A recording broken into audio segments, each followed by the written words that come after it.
한국이 독창적이라고요? 그건 웃기는 주장입니다. 중국 베이징에서 동아시아 역사를 연구하는 중국인 교수는 이렇게 단언했습니다. 그는 한국을 중국 문화의 부속품으로 여겨왔습니다. 한글부터 시작해 음식, 예술, 건축까지 모두 중국의 영향을 받은 모방품이라고 믿고 있었죠. 하지만 최근 한국의 문화와 역사가 전 세계적으로 주목받는 현실에 그는 분노했습니다.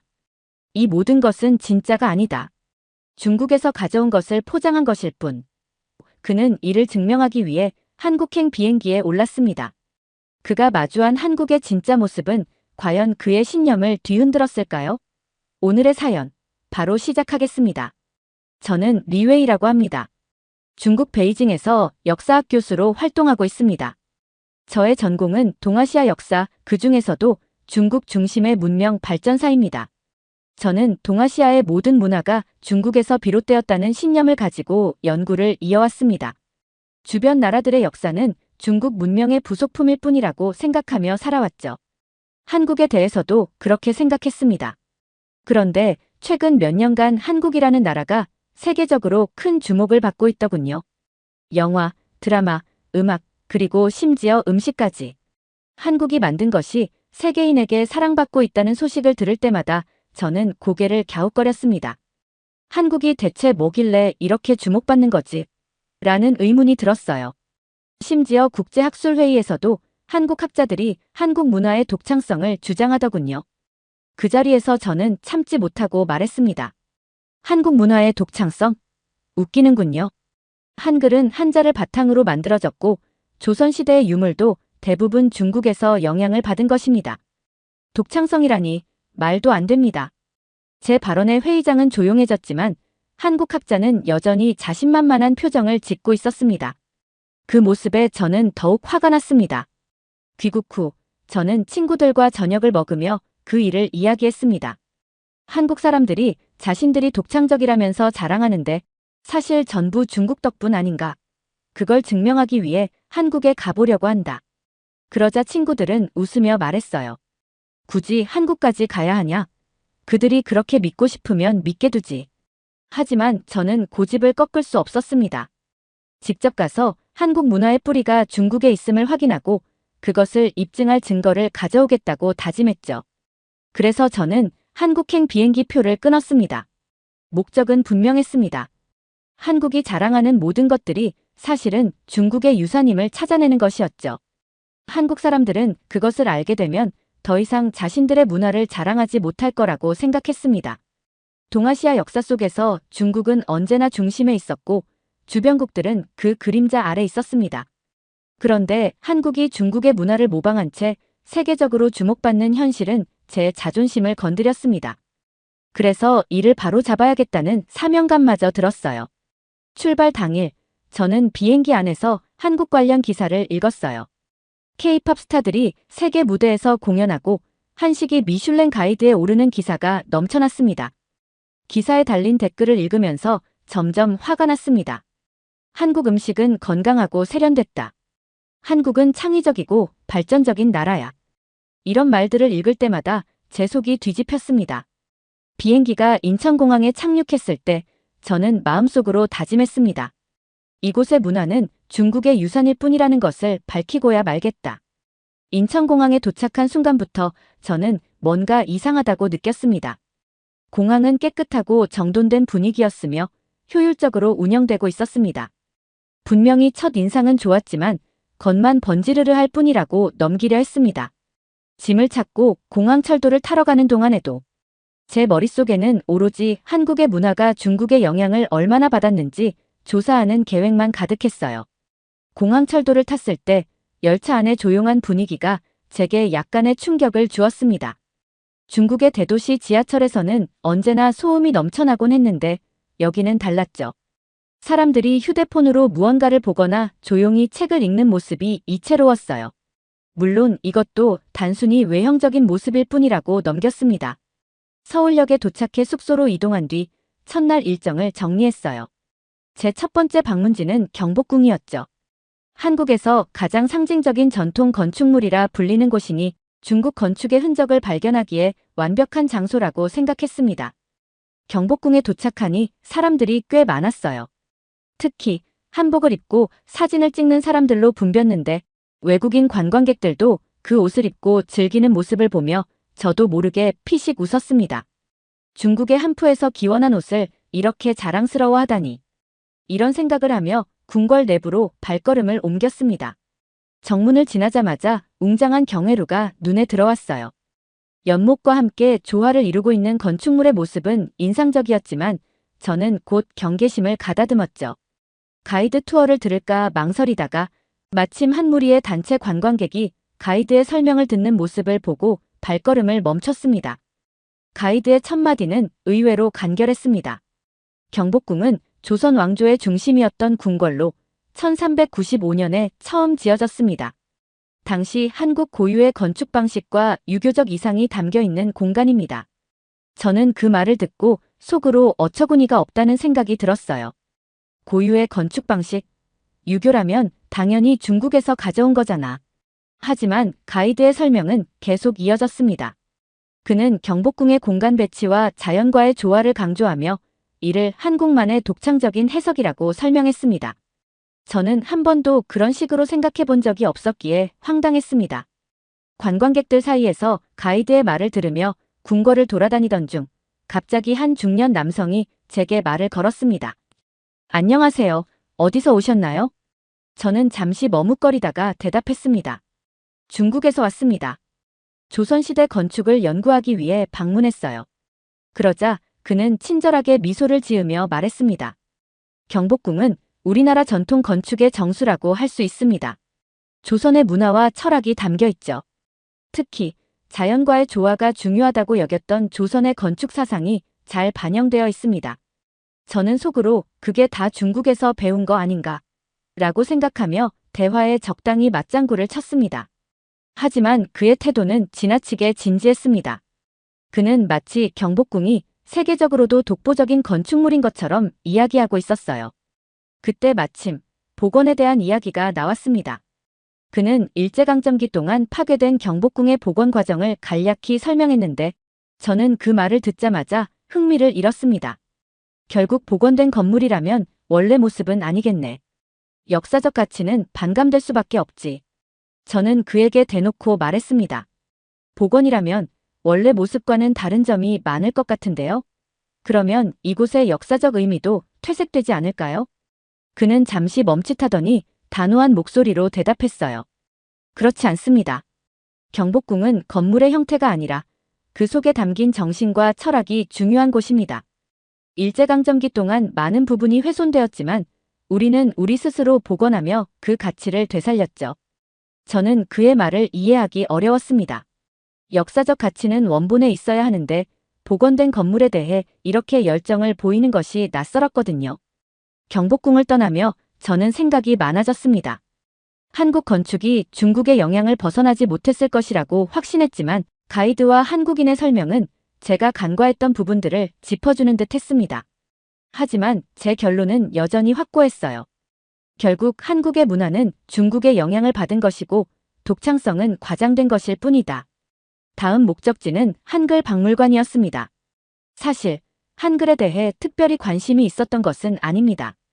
오히려 한글은 한자에서 파생된 단순한 문자 체계일 것이라고 여겼습니다. 제가 이곳을 방문한 이유는 단 하나였습니다. 한국인들이 한글을 세계적으로 자랑스러워하는 것을 보며 그 자부심이 과장된 것인지 직접 확인하고 싶었기 때문이었죠.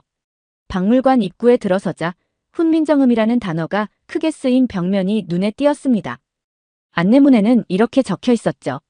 훈민정음은 모든 사람이 쉽게 배우고 사용할 수 있도록 만들어진 과학적이고 혁신적인 문자 체계입니다. 그 문구를 보고 피식 웃음이 나왔습니다. 모든 문자는 기본적으로 백성을 위한 것 아닌가. 한글만 특별하다는 건 자랑하기 위한 미화 아니야. 가벼운 마음으로 전시를 둘러보기 시작했습니다. 그런데 점점 제 눈이 커지기 시작했어요. 한글의 창제 과정과 철학에 대한 설명이 생각보다 구체적이었거든요. 특히 세종대왕이라는 왕이 문자 창제를 주도했다는 사실이 충격적이었습니다. 한자를 사용하는 데 익숙했던 지배층의 반대를 무릅쓰고 문맹자들도 쉽게 배울 수 있는 문자를 만들었다는 이야기는 처음 듣는 것이었어요. 전시를 따라 걷다 보니 한글의 독특한 구조가 자세히 설명된 코너에 도달했습니다. 초성, 중성, 종성으로 이루어진 체계적인 조합 방식이 굉장히 논리적으로 보였죠. 가이드 영상에서 나온 한 설명이 특히 인상 깊었어요. 훈민정음은 음운학의 원리를 바탕으로 만들어졌습니다. 각 글자는 발음 기관의 모양을 본떠 만들어졌으며 이것이 세계적으로 유일무이한 특징입니다. 저는 의아했어요. 발음 기관, 사람의 신체 구조까지 고려한 문자라고. 머리로는 그럴듯하다고 생각하면서도 여전히 의심이 남았습니다. 다음으로 이동한 공간에서는 훈민정음의 창제 배경이 영상으로 재현되고 있었습니다. 왕이 백성을 위해 문자를 만드는 과정에서 겪었던 고뇌와 저항, 그리고 최종적으로 완성된 문자가 백성들 사이에서 어떻게 확산되었는지가 담겨 있었죠. 그러던 중 박물관 직원 한 명이 다가왔습니다. 전시를 잘 보고 계신가요? 저는 그에게 물었습니다. 한글이 완전히 독립적인 문자라고 하기엔 한자의 영향을 받았을 것 같은데요. 그는 잠시 생각하더니 차분히 대답했습니다. 물론 조선은 한자를 사용하던 문화권에 속해 있었어요. 하지만 한글은 한자의 대체물이 아니라 전혀 다른 목적으로 창제된 독립적인 문자입니다. 발음 기호의 독창성과 백성을 위한 실용성은 기존 한자와는 완전히 다릅니다. 저는 여전히 의구심을 품고 있었지만 그의 자신감 넘치는 태도는 무언가를 숨기려는 것이 아니라는 느낌을 주었습니다. 그래서 더 이상 반박하지 않았어요. 마지막 전시 공간에 도착했을 때 저는 전혀 예상하지 못한 자료를 보게 되었습니다. 전 세계 학자들이 한글의 독창성과 실용성에 대해 연구하고 발표한 논문들이 전시되어 있었어요. 특히 유네스코에서 문맹 퇴치를 위한 이상적인 문자로 한글을 평가한 기록이 인상적이었습니다. 한글 박물관을 나서며 머릿속이 복잡했습니다. 한글의 구조와 창제 배경이 놀랍긴 했지만 아직까지 제게는 한국의 독창성을 입증하기에는 충분하지 않았죠. 이번엔 전통 음악인 판소리를 체험할 차례였습니다. 제가 듣기로는 판소리는 한국의 고유 음악이라고 하지만 결국 중국의 악기와 곡조에서 영향을 받았을 것이라고 생각했어요. 공연장은 생각보다 소박한 규모였습니다. 좌석이 꽤 많았지만 대부분이 꽉 차 있었고 공연 시작 전부터 사람들의 기대감이 느껴졌어요. 공연이 시작되자 조명이 어두워지고 무대 중앙에 단출한 소리꾼과 고수가 등장했습니다.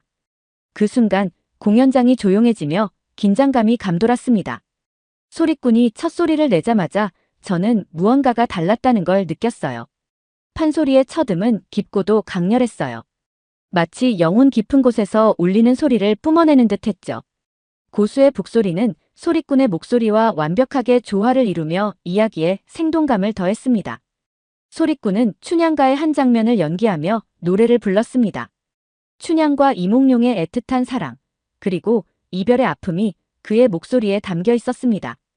특히 춘향이 이몽룡을 떠나보내며 외치는 대목에서는 공연장에 있던 사람들이 모두 숨을 죽이는 듯 했어요. 저는 그 감정이 전달되어 가슴이 먹먹해지는 것을 느꼈어요. 이건 내가 예상했던 것과 완전히 다른데? 판소리가 이야기와 감정을 전달하는 강력한 매체라는 것을 깨닫는 순간이었습니다. 특히 소리꾼의 목소리는 악기를 사용하지 않고도 그 어떤 오케스트라보다 강렬한 감동을 주었습니다.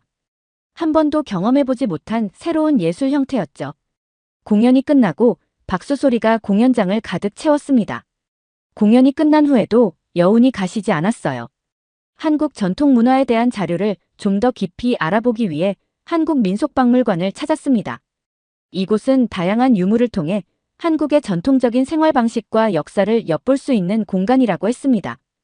박물관에 도착하니 전시관 안에는 고유한 문양과 독특한 형태의 유물들이 질서정연하게 배치되어 있었어요. 처음엔 그저 흥미롭게 관찰하며 기록을 남겼죠.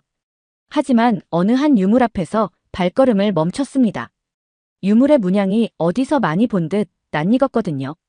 중국에서 흔히 볼 수 있는 연꽃 문양과 매우 비슷해 보였기 때문이었습니다. 가이드에게 물어봤습니다.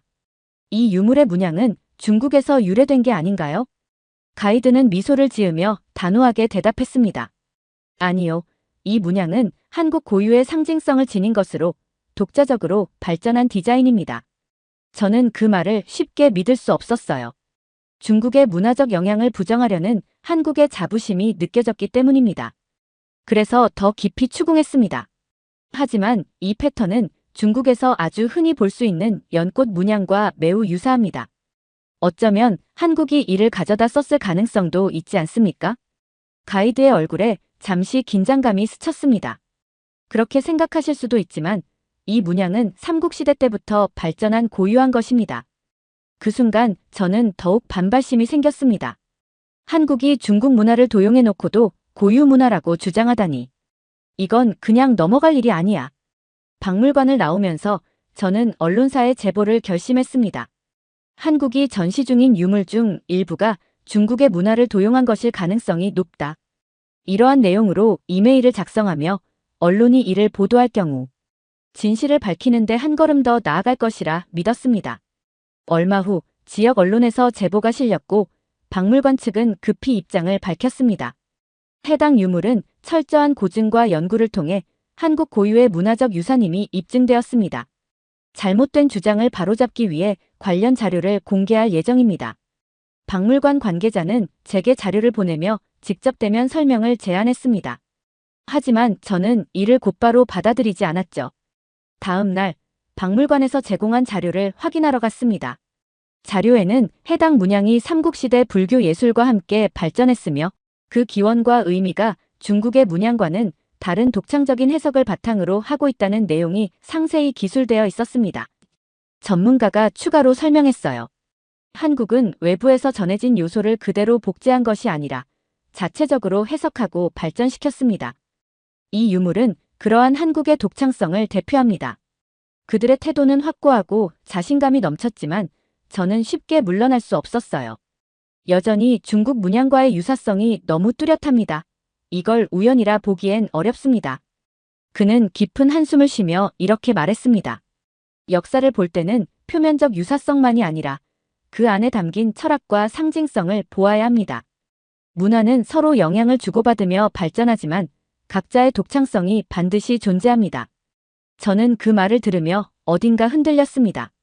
하지만 그들의 논리를 완전히 받아들이기엔 자존심이 허락하지 않았죠. 한국에 온 지 2주가 지나도 저는 서울 도심 한복판에서 여전히 적응하지 못하고 있었어요. 처음 한국에 대해 떠올렸던 이미지는 사라지고 도시 곳곳에서 보이는 발전된 모습에 충격을 받았기 때문입니다. 제가 배운 한국은 전쟁으로 폐허가 된 후 국제사회의 도움 없이는 아무것도 하지 못하던 가난한 나라였습니다. 하지만 지금의 모습은 완전히 달랐죠. 거리를 지나는 사람들은 세련된 옷차림을 하고 있었고 대형 쇼핑몰과 첨단 기기들이 곳곳에 배치된 모습은 제가 상상하던 한국과는 전혀 달랐습니다. 한국에 대한 제 인식은 전쟁과 가난에서 벗어나지 못한 나라였고 중국의 도움 없이는 지금의 위치에 설 수 없었을 것이라고 믿고 있었거든요. 하지만 눈앞에 보이는 한국은 그런 저의 고정관념을 완전히 뒤집고 있었어요. 제가 한국에 대해 배웠던 내용들은 주로 과거의 침략과 순환의 역사에 초점이 맞춰져 있었습니다. 그래서인지 지금 눈앞에 펼쳐진 한국의 현실은 전혀 설명되지 않았죠. 어떻게 이렇게 발전했는지, 어떻게 이렇게 세련된 사회를 만들었는지 이해가 되지 않았습니다. 이 나라가 과연 혼자 힘으로 이렇게 된 걸까? 아니면 미국이나 다른 국가들의 도움으로 이렇게 성장한 걸까? 제 머릿속에서 질문들이 꼬리에 꼬리를 물기 시작했습니다. 그러던 중 현지 연구원과의 일정이 있던 날 그가 뜻밖의 장소를 제안했습니다. 리웨이 교수님, 시간이 되신다면 6.25 전쟁 기념관을 방문해 보시는 게 어떨까요? 한국의 현대사를 이해하는데 좋은 기회가 될 겁니다. 처음에는 탐탁치 않았습니다. 전쟁과 관련된 내용은 이미 알고 있다고 생각했기 때문입니다. 그러나 그의 권유를 완강히 거절하기에는 무리가 있었어요. 결국 저는 기념관 방문 일정을 받아들였습니다. 기념관에 도착했을 때 저는 웅장한 건물의 규모와 차분한 분위기에 먼저 놀랐어요. 입구에서부터 전쟁 당시의 상황을 생생히 담은 사진과 영상들이 저를 압도했습니다. 1940~50년대의 한국 사진을 보며 저는 당시의 참혹함을 실감할 수 있었죠. 완전히 파괴된 도시, 배고픔에 시달리는 사람들, 잿더미 속에서 희망을 찾으려 애쓰던 모습들. 이 정도로 심각한 상황에서 어떻게 지금의 한국이 나올 수 있었지? 그때까지도 저는 머릿속으로 미국과 외국의 도움이 있었겠지라고 스스로를 설득했습니다. 그러나 그 다음 전시구역에서 본 내용은 저의 생각에 큰 균열을 가져왔습니다. 기념관에서는 한국이 전쟁 후 복구와 경제적 성장을 이뤄낸 과정을 세세히 설명하고 있었어요. 특히 새마을 운동이라는 구역에서 보여준 내용은 저를 멈춰 세웠습니다. 전쟁으로 폐허가 된 시골 마을들에서 사람들이 스스로 마을을 복구하고 농업 생산성을 높이고 인프라를 재건하는 사진들이 전시되어 있었습니다. 맨손으로 돌을 나르고 길을 닦는 모습은 저에게 깊은 인상을 남겼죠. 전시된 설명문에는 이렇게 쓰여 있었습니다. 새마을 운동은 정부의 주도로 시작되었으나 국민들의 자발적인 참여와 노력 없이는 불가능한 일이다. 한국은 외부의 도움을 넘어 스스로의 힘으로 일어서고자 했다. 저는 쉽게 받아들이지 않았습니다. 저걸로 다 해결됐다고. 결국엔 외부의 자금과 기술이 있었으니 가능한 거 아니었나. 그런데도 머릿속에서는 기념관의 내용들이 계속 맴돌았습니다. 왜 중국은 비슷한 시기에 이런 걸 하지 못했지? 우리도 충분히 자원이 있었는데. 그날 기념관에서 나오는 길, 저는 연구원에게 말했습니다. 그래도 한국은 외부의 도움 없이는 절대 불가능했을 겁니다. 미국과 일본의 지원이 없었다면 여기까지 올 수 없었겠죠. 그는 저를 쳐다보며 조용히 대답했습니다. 교수님, 외부의 도움은 어디나 존재합니다. 하지만 그걸 기회로 삼아 성공할지는 결국 자신들의 몫입니다. 제 머릿속은 복잡한 생각으로 가득 차 있었습니다.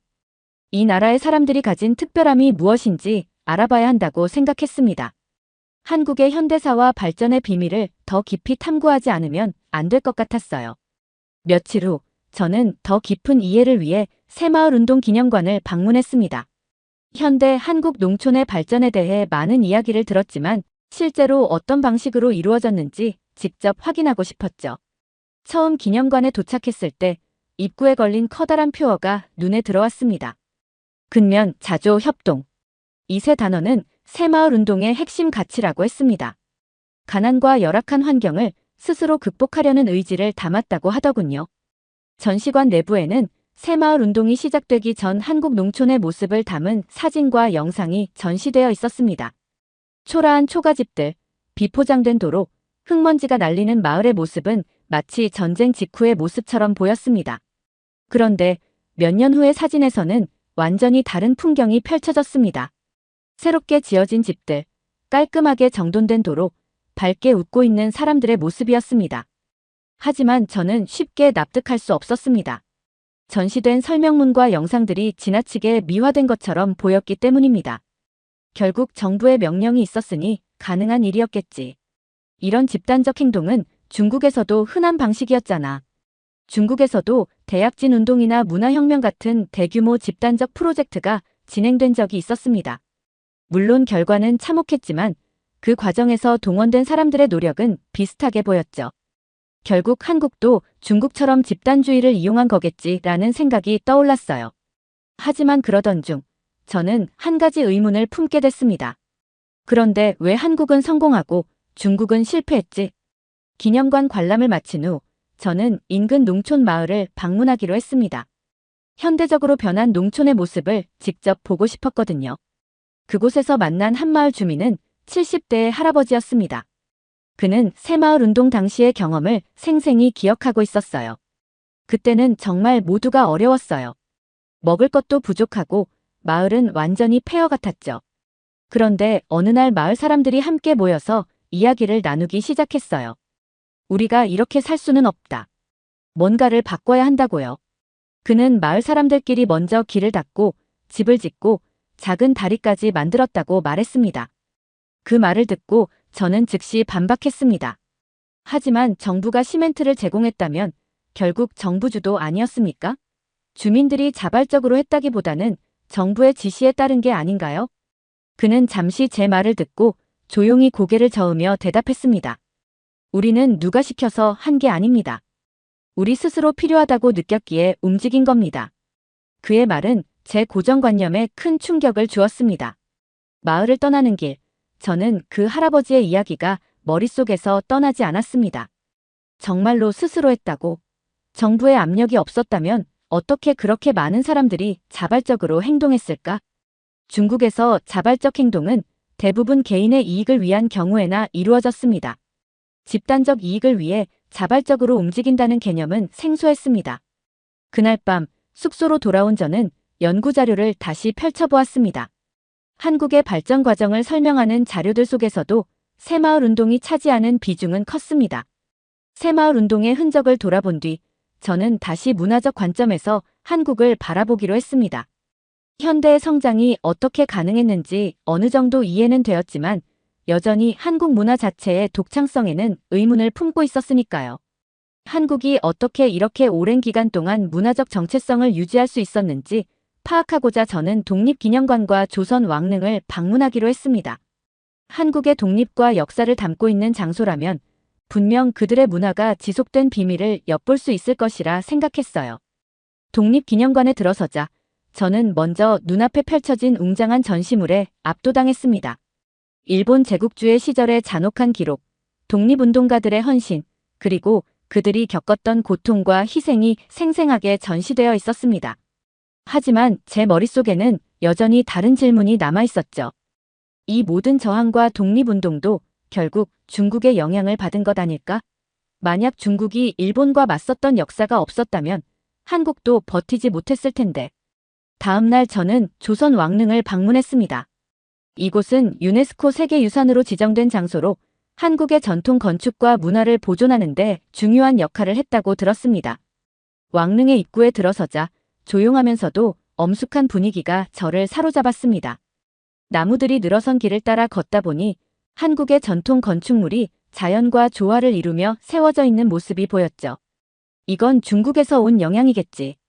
처음에는 그렇게 생각했습니다. 하지만 가이드의 설명을 듣다 보니 제 생각이 흔들리기 시작했습니다.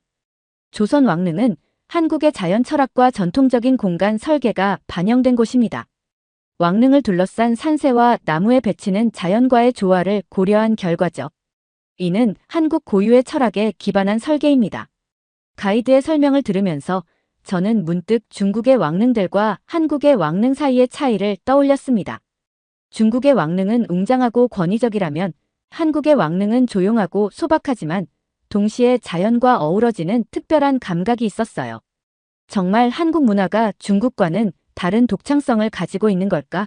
아니면 그저 과거의 영향을 잘 포장했을 뿐일까? 저는 여전히 그 답을 찾지 못했습니다. 하지만 분명한 건 제가 한국 문화에 대해 가볍게 생각했던 태도는 조금씩 흔들리고 있다는 점이었습니다. 한국에서의 마지막 날이 밝았습니다. 짐을 챙기며 저는 이번 여정 동안 겪었던 일들을 떠올렸습니다. 처음 한국에 도착했을 때만 해도 저는 한국을 중국의 영향을 받아 성장한 작은 나라로 치부했었죠. 하지만 이번 방문은 제 생각을 송두리째 흔들어 놓았습니다. 공항으로 향하는 길, 차창 밖으로 지나가는 서울의 풍경을 바라보았습니다.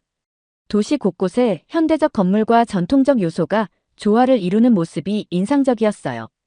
공항에 도착하자 이번 여정을 함께하며 많은 도움을 준 현지 연구원이 저를 배웅 나와 있었습니다. 그는 따뜻한 미소로 저를 맞이하며 말했어요. 리웨이 교수님, 이번 여정이 어떠셨나요? 기대하신 바를 이루셨는지 궁금합니다. 저는 잠시 망설이다 솔직하게 대답했습니다. 솔직히 저는 한국에 오기 전까지 한국 문화가 이렇게 독창적일 줄 몰랐습니다. 하지만 아직 제 생각을 완전히 바꾸지는 않았습니다. 다만 한 가지 확실한 건 한국은 중국의 영향만을 받은 나라라고 말하기 어려울 것 같다는 겁니다. 그는 고개를 끄덕이며 이해한다는 듯 웃었습니다. 모든 걸 한 번에 받아들이기는 어렵겠죠. 하지만 교수님께서 새로운 시각을 가지신 것만으로도 큰 진전이라고 생각합니다. 그의 말에 저는 씁쓸한 미소를 지으며 고개를 끄덕였습니다. 한국은 분명 제가 기대했던 것 이상으로 복잡하고 흥미로운 나라였습니다.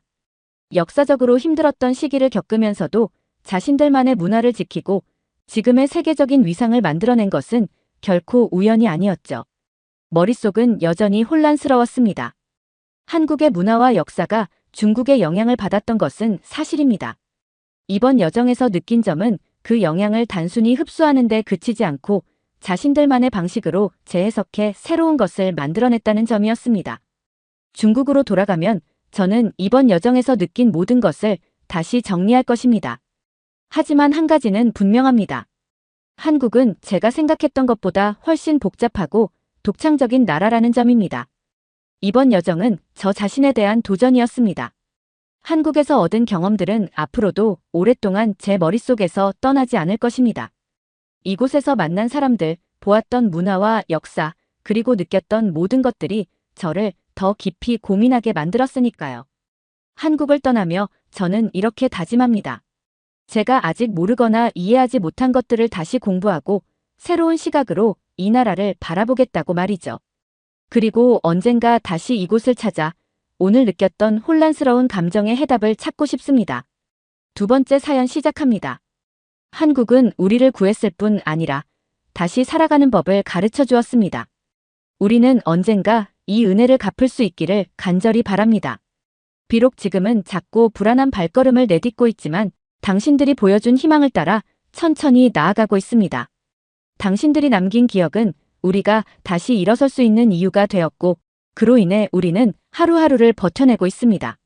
저희는 영원히 기억할 것입니다. 당신들이 떠나며 보여준 미소와 따뜻한 손길은 저희에게 잊을 수 없는 약속과도 같습니다. 우리는 이곳에서 다시 만날 날을 기다리며 당신들이 항상 행복하고 건강하시길 진심으로 기원합니다. 그리고 우리에게 준 사랑을 우리도 언젠가 누군가에게 전할 수 있기를 바랍니다. 당신들을 평생 잊지 않겠습니다. 정말 감사합니다, 한국.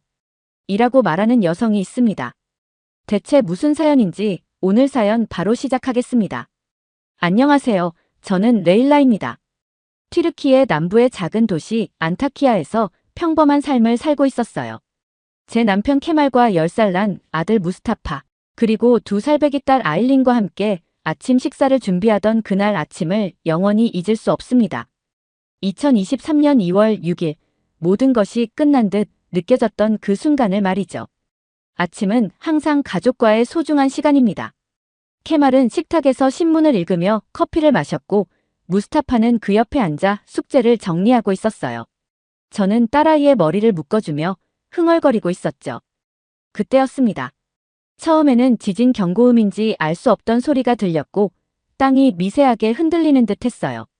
하지만 몇 초도 되지 않아 집 전체가 거대한 파도 위에 떠 있는 것처럼 요동치기 시작했습니다. 저는 딸을 안고 본능적으로 방구석에 웅크렸습니다. 무스타파, 케말. 두 사람의 이름을 불렀지만 폭발음 같은 소리와 함께 벽이 무너지며 우리의 시야를 가로막았어요. 집이 무너져 내리면서 공기가 갑자기 뿌옇게 변하고 제 귀에는 마치 세상이 부서지는 소리만 들렸습니다. 저와 딸은 간신히 방 한쪽에 갇혔고 저는 무스타파와 케말의 목소리를 들을 수 없었죠. 우리가 살아남을 수 있을까? 아니, 남편과 아들은 무사할까? 그 질문이 머릿속을 떠나지 않았습니다. 그러나 두려움과 공포에 사로잡힐 시간이 없었습니다. 저는 곧바로 아일린을 감싸 안으며 최대한 숨을 고르려 노력했어요. 폐허 속에서 어두움과 먼지는 저를 질식시킬 듯 했지만 아이를 보호해야 한다는 생각이 저를 붙잡아 주었죠. 시간은 지나지 않았습니다. 혹은 지나갔다고 느껴지지 않았습니다. 저는 무너진 집의 잔해 속에서 하늘이 아닌 천장의 조각들만 보며 가만히 누워 있었어요. 아이가 울음을 터뜨렸지만 저는 그 울음소리가 살아있다는 증거라며 스스로를 위로했습니다. 그러나 시간이 흐르며 딸은 울음을 멈췄고 저는 딸의 작은 숨소리가 점점 희미해지는 듯 느껴졌어요. 이대로 죽을 수는 없다는 생각에 온몸으로 잔해를 밀어내려고 했지만 제 힘은 어둠 속으로 빨려 들어가는 것처럼 무력했습니다. 그렇게 몇 시간이 흘렀을까요? 아니, 며칠이 흘렀을까요? 제 몸은 점점 마르고 굶주림이 몰려왔습니다. 주변에서는 간헐적으로 울음소리와 비명소리가 들려왔지만 곧이어 침묵이 찾아오곤 했습니다. 저는 폐허 속에 갇힌 이들의 마지막 목소리를 듣고 있다는 끔찍한 생각에 사로잡혔죠. 그때 어렴풋이 외부에서 들려오는 목소리가 있었습니다. 살아있는 사람이 있습니까? 소리를 내주세요. 저는 본능적으로 여기 있어요. 제발 살려주세요. 라고 외쳤습니다. 그러나 목이 마르고 피로가 쌓인 탓에 제 목소리는 거의 들리지 않았을 것입니다. 절망에 빠져 다시 침묵하려던 그때 잔해가 움직이는 소리가 들렸습니다.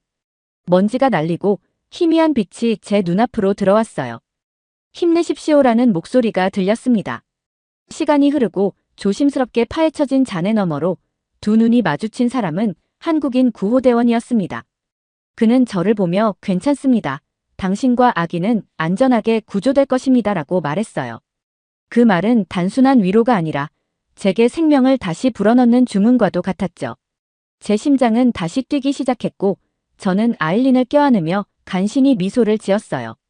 잔해 속에서 손이 뻗어들어와 우리를 꺼내주던 순간 저는 눈물이 멈추지 않았습니다. 밖으로 나왔을 때 밝은 햇빛이 제 눈을 찌를 정도였죠. 공기가 탁했지만 폐허 속에서 나온 후 처음 느끼는 바람은 마치 다른 세상 같았어요. 그들은 저를 들것에 올리고 아일린을 조심스럽게 안고 있었습니다. 아기의 얼굴을 보니 먼지투성이었지만 다행히 숨을 고르고 있었습니다. 저는 그 순간 아일린이 살아있다는 사실에 다시 눈물을 쏟았습니다. 정말 감사합니다. 제가 작은 목소리로 말하자 한 구호대원이 고개를 끄덕이며 미소를 지었어요. 아이는 괜찮습니다. 우리는 형제의 나라를 돕기 위해 왔습니다. 형제의 나라라는 말이 낯설었지만 그들의 태도에서 진심이 느껴졌어요. 그 말 한마디가 얼마나 따뜻하게 다가왔는지 모릅니다. 이국에서 온 사람들이 저를 가족처럼 대하고 있다는 느낌은 정말 말로 표현하기 힘든 감정이었습니다. 그들은 저를 다른 생존자들이 모여있는 임시 거주지로 데려갔습니다. 그곳에는 다양한 국적의 구호대가 있었지만 한국 구호대는 단연 돋보였어요. 그들은 구조 작업만 하는 것이 아니라 생존자들에게 직접 음식을 나눠주고 물을 건네는 모습이 인상 깊었죠.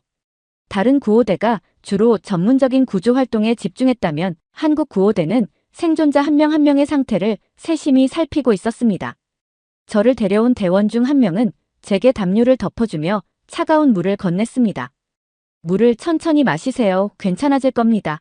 그의 목소리는 잔잔했지만 확신에 차 있었습니다. 저는 물을 한 모금 마시며 그의 얼굴을 올려다봤습니다. 당신은 왜 이렇게 먼 곳에서 우리를 돕기 위해 왔나요? 제가 물었어요. 그는 잠시 생각하더니 말했습니다. 한국은 과거에 어려운 시기를 겪었습니다.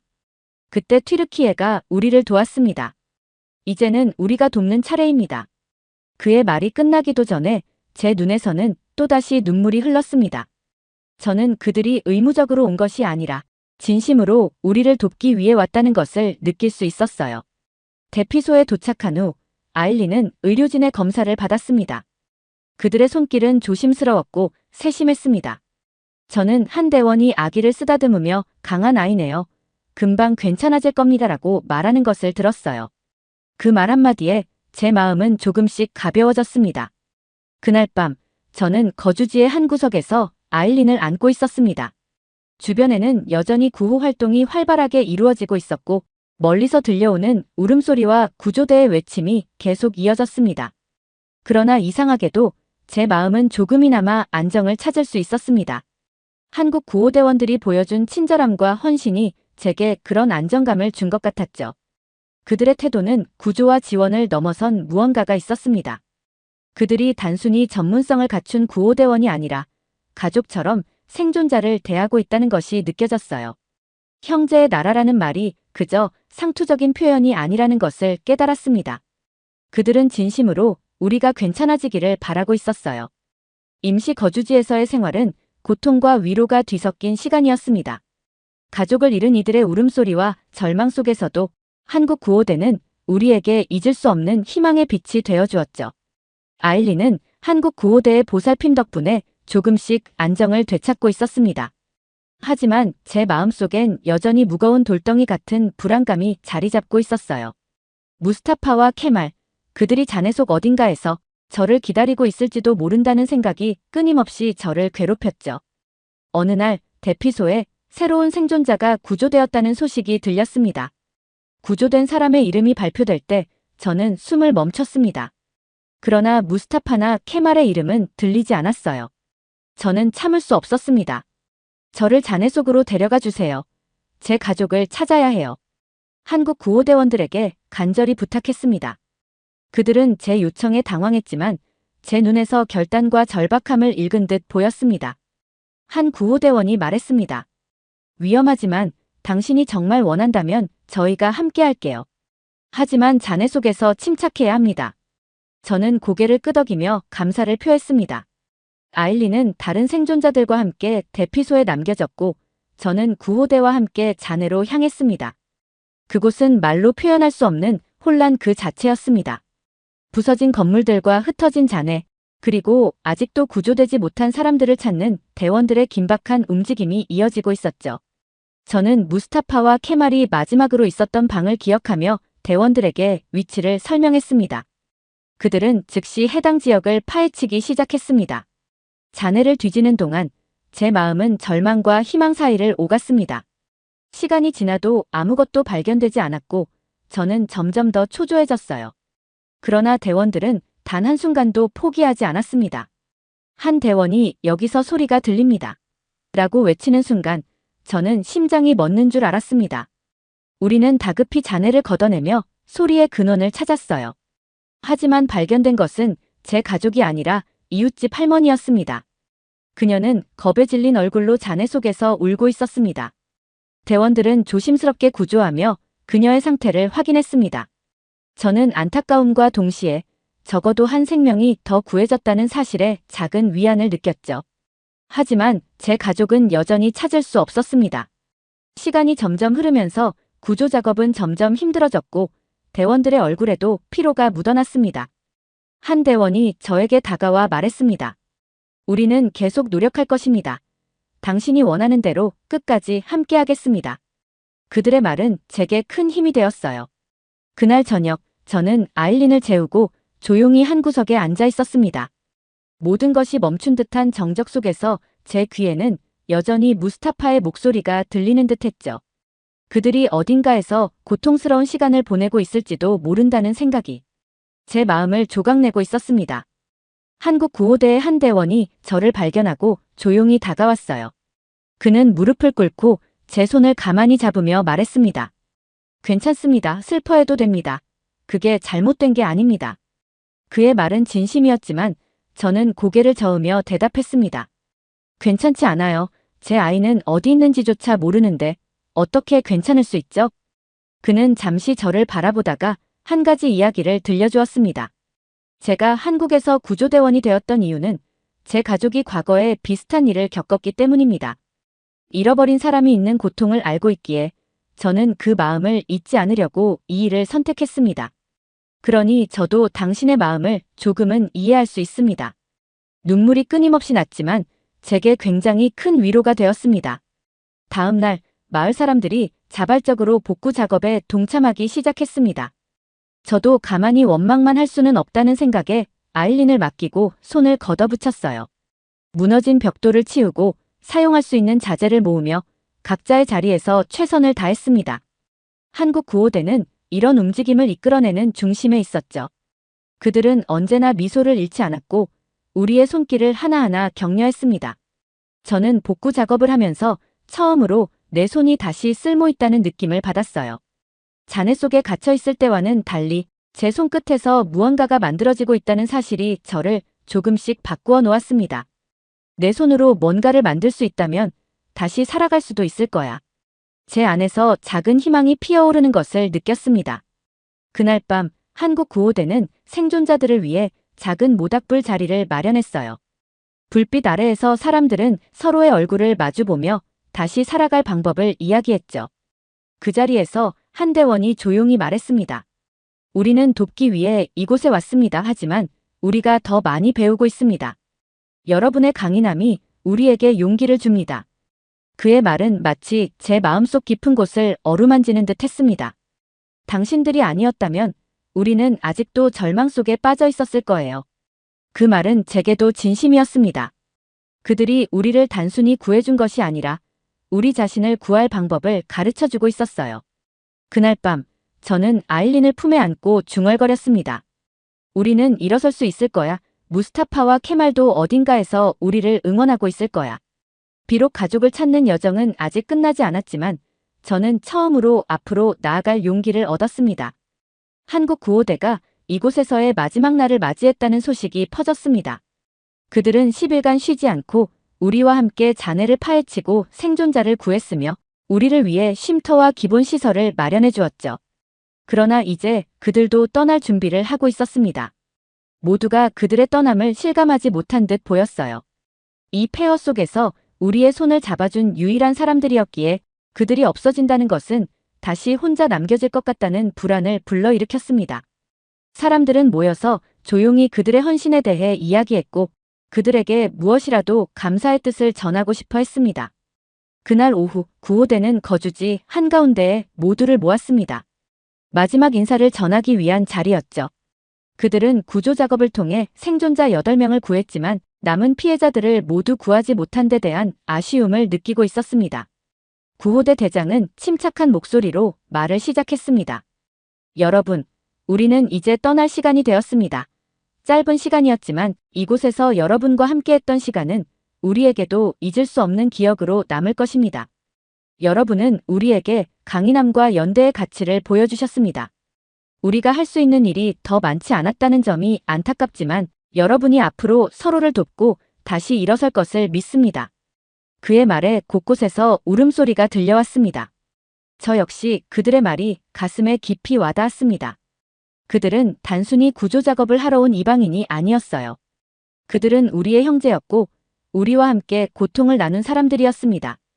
구호대원들은 한 명 한 명 우리와 작별 인사를 나누었습니다. 그들은 생존자들에게 다가가 진심 어린 위로의 말을 건넸고 고개를 숙이며 작별의 인사를 전했습니다. 제가 대장을 찾아가 작별 인사를 전했을 때 그는 제 손을 꼭 잡으며 말했습니다. 레일라 씨, 당신은 이미 충분히 강한 사람입니다. 앞으로 어떤 어려움이 와도 당신의 아이와 마을 사람들을 위해 버틸 수 있을 겁니다. 저는 울먹이며 대답했습니다. 당신들이 아니었다면 우리는 여기까지 올 수 없었을 거예요. 형제의 나라라는 말이 무슨 뜻인지 이제야 알 것 같습니다. 그들이 떠나는 시간이 다가오자 임시 거주지에 있던 사람들은 모두 길가에 모여 그들을 배웅했어요. 구호대는 차량에 올라타기 전 마지막으로 손을 흔들며 말했습니다. 여러분을 항상 기억하겠습니다. 이곳에서 다시 만날 날이 오길 바랍니다. 그들의 목소리는 단호하면서도 따뜻했고 그 순간 저는 이별이 아니라 새로운 약속을 하는 것 같다는 느낌을 받았습니다. 차량이 천천히 출발하자 사람들은 손을 흔들며 그들을 배웅했습니다. 몇몇은 울고 있었고 몇몇은 조용히 손을 모아 감사의 기도를 드리고 있었어요. 저도 아일린을 품에 안고 끝까지 그들이 보이지 않을 때까지 손을 흔들었습니다. 그날 밤 거주지는 낯설 정도로 조용했습니다. 그들의 발소리와 목소리가 더 이상 들리지 않는 이곳은 조금 더 외롭게 느껴졌어요. 그러나 저는 그들이 남긴 것을 생각하며 조용히 마음을 다잡았습니다. 그들이 우리에게 남긴 희망과 연대는 쉽게 사라지지 않을 것입니다. 한국 구호대는 이 폐허 속에서 우리를 일으켜 세운 손길이었습니다. 그들의 진심은 행동으로, 희망으로, 그리고 약속으로 남아 있습니다. 한국 구호대가 떠난 지 몇 달이 흘렀습니다. 무스타파와 케말을 찾지 못했지만 저는 더 이상 절망하지 않기로 했습니다. 그들이 어디에 있든 그들이 바라던 것은 제가 무너져 내리는 모습이 아니었을 테니까요. 한국 구호대가 제게 가르쳐준 것은 삶의 무게를 견디는 방법이었습니다. 시간이 흐르며 마을은 점차 복구되기 시작했습니다. 처음엔 산처럼 쌓인 잔해를 치우는 것조차 막막했지만 사람들이 조금씩 손을 모으고 힘을 합치면서 새로운 터전이 만들어졌습니다. 무너진 집 대신 임시로 지은 작은 오두막이 생겼고 마을 광장에선 다시 사람들이 모여 서로의 안부를 물으며 웃음을 나누었습니다. 우리는 이곳을 다시 우리 집으로 만들 거야. 한 주민이 제게 그렇게 말했을 때 저는 깊이 고개를 끄덕였죠. 그 말은 살아남은 우리 모두가 함께 나누는 약속처럼 들렸습니다. 아일리는 놀라울 정도로 강했어요. 그녀는 다른 아이들과 어울려 그림을 그리고 마을 한쪽에서 재건 작업을 돕는 어른들에게 물을 나르며 활짝 웃었습니다. 어느 날 저는 조용히 앉아 한국 구호대에게 편지를 쓰기로 마음먹었습니다. 그들이 우리를 위해 보여준 헌신과 사랑을 평생 잊을 수 없어서였죠. 그들이 떠난 이후에도 그들의 말과 행동이 우리 삶에 어떤 영향을 미쳤는지에 대해 늦게나마 전하고 싶었습니다. 형제의 나라 한국 구호대에게. 저는 레일라입니다. 당신들이 보여준 헌신과 사랑은 저와 우리 마을 사람들의 삶에 깊이 새겨져 있습니다. 우리는 그날 이후에도 매 순간 당신들의 따뜻한 미소와 손길을 떠올리며 살아가고 있습니다. 처음 우리를 위해 자네 속을 헤치고 들어왔을 때 저는 희망을 잃은 상태였습니다. 사랑하는 가족과 집, 모든 것을 잃었다고 느꼈고 제가 다시 일어설 수 있을지 확신이 없었습니다. 그러나 그 혼돈 속에서 저희를 붙잡아 주셨고 우리가 포기하지 않도록 도와주셨습니다. 생명을 구하는 손길은 구조의 의미를 넘어 우리 마음속 깊은 곳에 삶의 이유를 다시 심어주었습니다. 한국분들이 보여준 것은 단순히 기술적인 지원이 아니었습니다. 여러분은 우리와 함께 울었고 우리와 함께 웃었습니다. 잃어버린 가족을 찾지 못해 무너질 듯한 마음에도 저를 다독이며 당신은 강합니다. 우리는 끝까지 함께할 것입니다라고 말해주셨습니다. 그 한마디는 제가 지금도 매일 마음속에서 되뇌는 말이 되었습니다. 우리 마을은 조금씩 복구되고 있습니다. 처음에는 어디서부터 시작해야 할지 몰라 두려웠지만 여러분이 보여주신 연대와 협력의 가치는 우리에게 다시 일어설 힘을 주었습니다. 마을 사람들은 서로를 돕기 시작했고 작은 임시집들이 세워지며 다시 삶의 불빛이 켜지고 있습니다. 우리는 언젠가 이 은혜를 갚을 수 있기를 간절히 바랍니다. 비록 지금은 작고 불안한 발걸음을 내딛고 있지만 당신들이 보여준 희망을 따라 천천히 나아가고 있습니다. 당신들이 남긴 기억은 우리가 다시 일어설 수 있는 이유가 되었고 그로 인해 우리는 하루하루를 버텨내고 있습니다. 저희는 영원히 기억할 것입니다. 형제의 나라 한국 구호대, 당신들이 떠나며 보여준 미소와 따뜻한 손길은 저희에게 잊을 수 없는 약속과도 같습니다. 우리는 이곳에서 다시 만날 날을 기다리며 당신들이 항상 행복하고 건강하시길 진심으로 기원합니다. 그리고 우리에게 준 사랑을 우리도 언젠가 누군가에게 전할 수 있기를 바랍니다. 당신들을 평생 잊지 않겠습니다. 편지를 쓰며 저는 눈물을 멈출 수 없었습니다. 그들이 우리에게 남긴 것은 물리적인 도움을 넘어선 삶을 이어가는 데 필요한 믿음과 희망이었어요. 형제의 나라라는 말이 단순한 구호처럼 들렸던 때도 있었습니다. 그러나 이제 그 말은 제게 그 이상의 의미를 가집니다. 그들은 이 폐허 속에서 우리를 다시 일으켜 세운 사람들이었고 그들의 사랑은 우리의 삶에 깊이 스며들었습니다. 저는 그들을 위해 그리고 우리를 위해 다시 살아갈 것입니다. 언젠가 그들을 다시 만날 날이 오길 바라며 제 손으로 우리 마을을 더 아름답게 만들어갈 것입니다. 그들이 남긴 흔적은 우리가 살아가는 매 순간마다 빛이 되고 있습니다. 형제의 나라 한국은 우리를 구했을 뿐 아니라 다시 살아가는 법을 가르쳐 주었습니다. 평생 잊지 않겠습니다. 정말 감사합니다, 한국. 오늘 사연이 재미있으셨다면 구독과 좋아요, 알림 설정까지 부탁드립니다. 더 재미있는 사연으로 돌아오겠습니다. 이상 감동탐험이었습니다.